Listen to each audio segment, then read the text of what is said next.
بسم اللہ الرحمن الرحیم۔ گھر میں داخل ہوتے ہوئے یہ الفاظ پڑھیں تو اللہ تعالیٰ اس کی برکت سے اس گھر کو جنت کی طرح بنا دے گا، اس گھر کو نعمتوں والا بنا دے گا۔ انسان دنیا میں دو طرح کے ہوتے ہیں، ایک وہ انسان ہوتا ہے جو کہ نیکوکار ہوتا ہے، جس کی نیکیاں ہوتی ہیں اور اس کی روح پاکیزہ ہوتی ہے، اور دوسرا وہ شخص ہوتا ہے جو بد ہوتا ہے، جو بدکار ہوتا ہے، جو خبیث ہوتا ہے، اس کی روح خبیث ہوتی ہے۔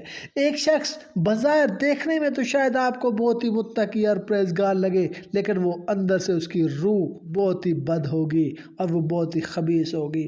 اور ایک شخص دیکھنے میں شاید ایک نارمل سا لگے، لیکن وہ اندر سے وہ پاکیزہ اور وہ نیکیوں سے بھرا ہوا اور اس کی جو روح ہے وہ پاکیزہ ہوگی۔ اگر آپ چاہتے ہیں کہ آپ کا گھر بھی نعمتوں سے بھر جائے، آپ کے گھر کے اندر خوشیاں آ جائیں، آپ کے جسم کے اندر سے جو بدکاری ہے، خباثت ہے، وہ نکل جائے، آپ کی روح کے اندر سے بھی خباثت نکل جائے اور آپ پاک ہو جائیں، نیک ہو جائیں، گھر کا ماحول پاکیزہ ہو جائے، گھر سے لڑائی جھگڑے ختم ہو جائیں، فتنہ فساد نحوست اور بے برکتی ختم ہو جائے، رزق میں وسعت آ جائے، تو آپ جب بھی گھر میں داخل ہوں تو آیت کا یہ حصہ ضرور پڑھیں۔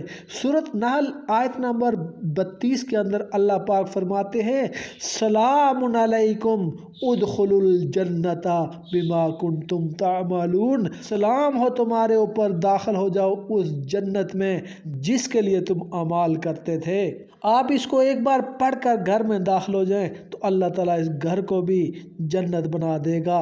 گھر کے اندر سے لڑائی جھگڑے فساد نا اتفاقی اور فتنہ سب نکل جائے گا۔ شیطان آپ کے گھر میں آپ کے ساتھ داخل نہیں ہوگا۔